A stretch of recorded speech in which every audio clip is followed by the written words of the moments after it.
आप तो कुछ बोलेंगे ना, आप तो कुछ बोलिएगा ना। अच्छा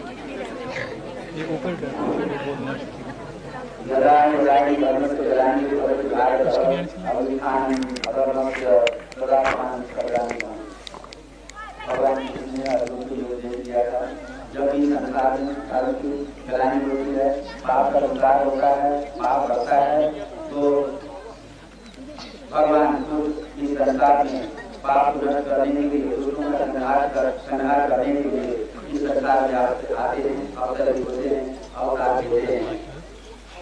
इसी सिलसिले में हमने अपने शास्त्रों में, ग्रंथों में पढ़ा है, भगवान राम हमारे अवतार थे, श्री कृष्ण अवतार हुए हैं। उसके पश्चात ईसा मसीह भी उसी सिलसिले में, उसी कड़ी के अवतार हैं। उसके बाद भगवान महाबुद्ध, भगवान महावीर, हज़रत मोहम्मद, शंकराचार्य, ये सब अवतार माने जाते हैं। उन्होंने विश्व में आकर विश्व का कल्याण किया, उद्धार किया।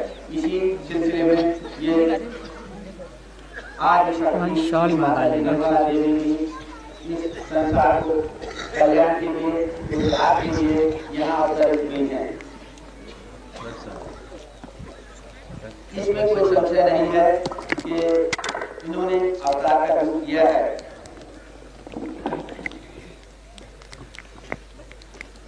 बड़े बड़े ऋषियों ने, बड़े महापुरुषों ने, जो बहुत पहुंचे हुए थे, उन्होंने इस बात का संकेत दिया था, जो अभी ये प्रमाणित हो चुका है।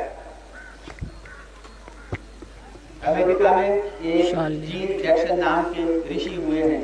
उन्होंने कहा था 1924 के लगभग 1924 के पहले करिए तो ठीक है, संसार में एक अवतार उत्पन्न होगा। इंग्लैंड में एक कवि हुए हैं, विद्वान कवि हुए हैं, लेख जिनका नाम था, उन्होंने भी इसका संकेत दिया है। उन्होंने अपने महाकाव्य में लिखा है कि एक महापुरुष का ज्ञान प्रसाद विभाग होगा, वो जन्म लेंगे और विश्व के कल्याण के लिए काम करेंगे।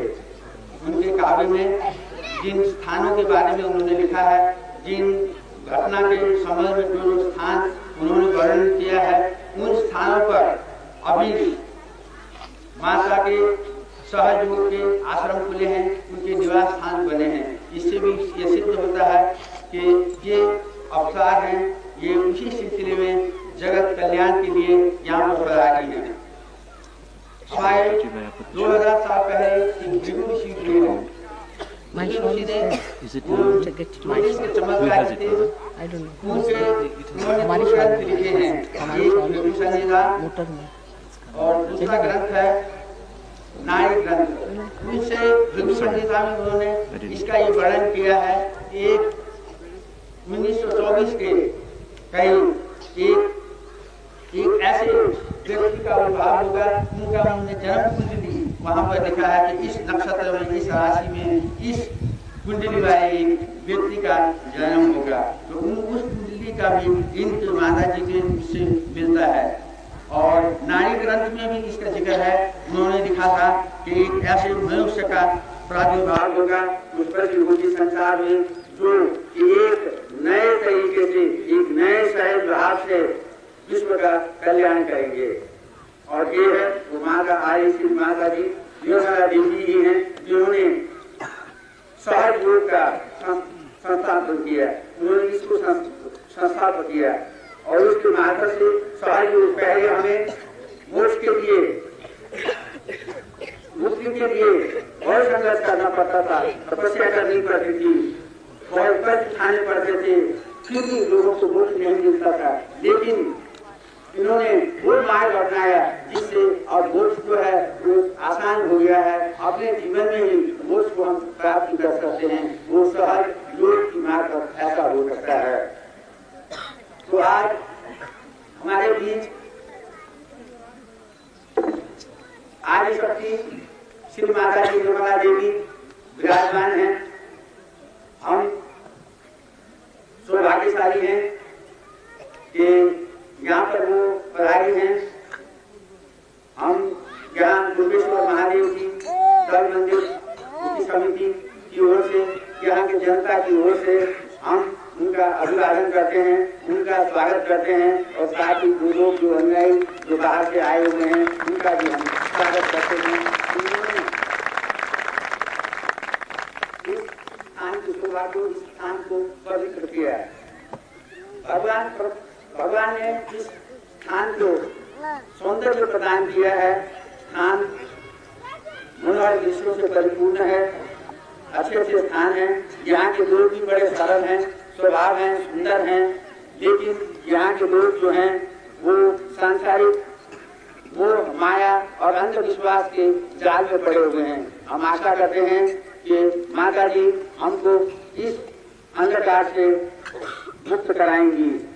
इसी विश्वास के साथ मैं माता जी को नतमस्तक होकर के सभी लोगों की तरफ से नतमस्तक होकर के उनको प्रणाम करता हूँ और आशा करता हूँ कि हमें इससे ये माया मोह और अंधकार के जाल से मुक्त कराएंगे।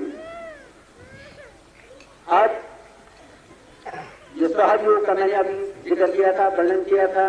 ये सहयोग क्या है, ये किस प्रकार होता है, इसके बारे में विस्तार से यहाँ सहयोग आश्रम के संस्थापक हैं जोगी जी, वो आपको विस्तार से बताएंगे।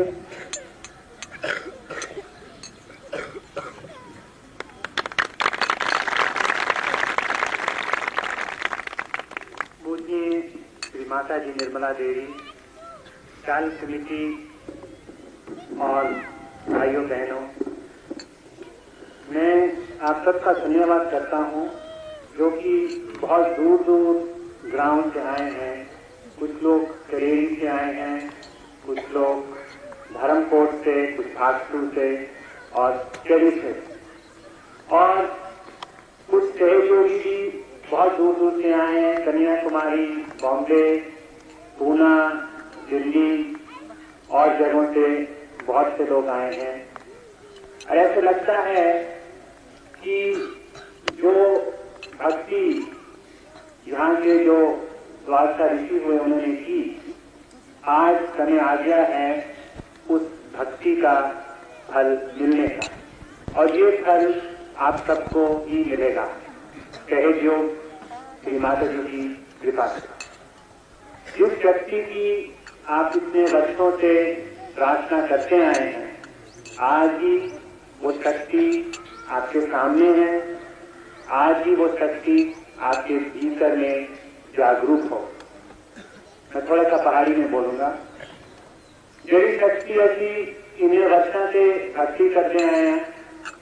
जिस देवी माता जी सुखा लोगा ने वर्षा तक भक्ति की है, आज उसी माता का विश्वविद जागरण होने वाला है।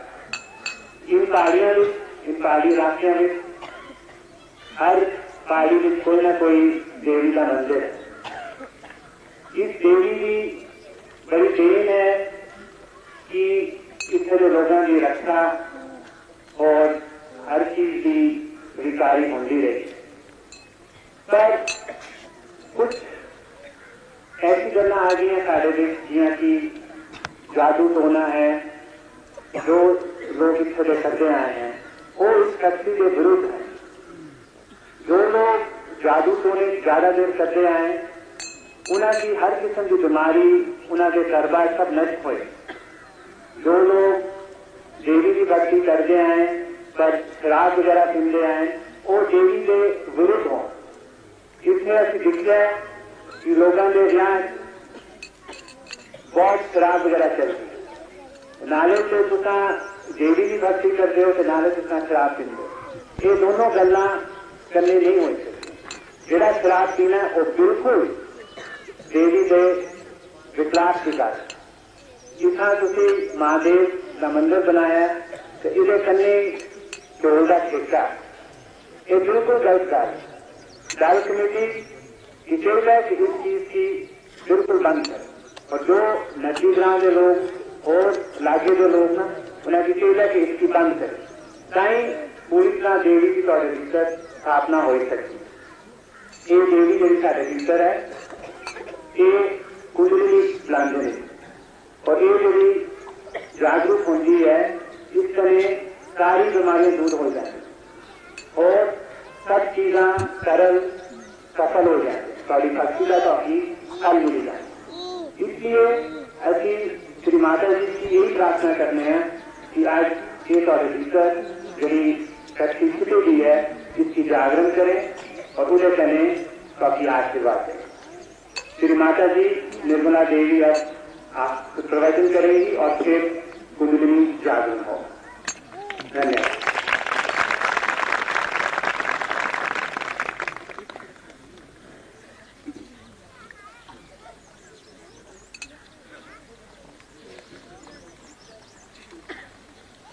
धर्मशाला के सब मातृ भक्तों को मेरा प्रणाम। यहाँ के मंदिर के कमेटी ने ये आयोजन किया जिसके लिए मैं बहुत उनका धन्यवाद करती हूँ। असल में इतना सत्कार और आनंद दोनों के मिश्रण से हृदय में इतनी प्रेम की भावना उमड़ आई है कि वो शब्दों में ढालना मुश्किल हो जाता है। कलयुग में कहा जाता है कि कोई भी माँ को नहीं मानता। कलयुग की पहचान है कि माँ को लोग भूल जाते हैं, लेकिन अब ऐसा कहना चाहिए कि कलयुग का समय बीत गया जो लोगों ने माँ को स्वीकार किया है। माँ में और गुरु में एक बड़ा भारी अंतर मैंने पाया है कि माँ तो गुरु होती ही है, बच्चों को समझाती है, लेकिन उसमें प्यार घोल घोल करके इस तरह से समझा देती है कि बच्चा उस प्यार के लिए हर चीज करने को तैयार हो जाता है। ये प्यार की शक्ति जो सारे संसार को आज ताजगी दे रही है, जो सारे जीवंत काम कर रही है, जैसे ये पेड़ का होना, उनकी हरियाली, उसके बाद एक पेड़ में से फूल हो जाना और फूल में से फल हो जाना, ये जितने भी कार्य हैं जो जीवंत कार्य हैं, ये कौन करता है? ये सब करने वाली जो शक्ति है वो परमात्मा की प्रेम की शक्ति, उसी को हम आदि शक्ति कहते हैं। परमात्मा तो सिर्फ नज़ारा देखते हैं कि उनकी शक्ति का कार्य कैसे हो रहा है। जब उनको वो कार्य पसंद नहीं आता तो वो आँख मूंद लेते हैं और सारा नज़ारा भी खत्म हो जाता है। परवाह तो माँ को करनी पड़ती है कि मेरे बच्चे ठीक से रहें। संसार एक बड़ा सुंदर आलीशान ऐसा विशेष रूप का आदर्श हो कि जिसे देखकर परमात्मा संतुष्ट हो जाए। ये पूरा प्रयत्न होते रहता है, लेकिन आप जानते हैं कि हर बार ऐसे प्रयत्न हुए, अनेक अवतार इस संसार में आए और अनेक प्रयत्न, लेकिन मनुष्य की अकल उल्टी बैठ जाती है। कोई बात उससे बताओ नहीं करो तो वो जरूर वही काम करता है। अभी आपसे योगी जी ने कहा कि आप शराब मत पीना अगर आप माँ के भक्त हो, लेकिन ऐसा कहने से और ज्यादा ही पीना शुरू कर दी। मैंने देखा है कि बच्चों से कोई चीज मना करो तो वो डबल करते हैं कि क्यों मना किया, इसीलिए हम करेंगे, अहंकार की वजह से। इसका बेहतर तरीका ये मैंने सोचा कि इनके अंदर ज्योत जला दो, चाहे वो टिमटिमाती क्यों न हो, थोड़ी सी ही ज्योत जल जाएगी तो उस ज्योत के प्रकाश में खुद ही देखेंगे कि हमारे अंदर क्या दोष है। अगर समझ लीजिए आप हाथ में सांप पकड़े हैं और कोई कहे कि भाई तुम तो रस्सी की जगह सांप पकड़े हो, छोड़ दो, तो कहेंगे कि नहीं मैं तो उसको पकड़ ही रहूंगा।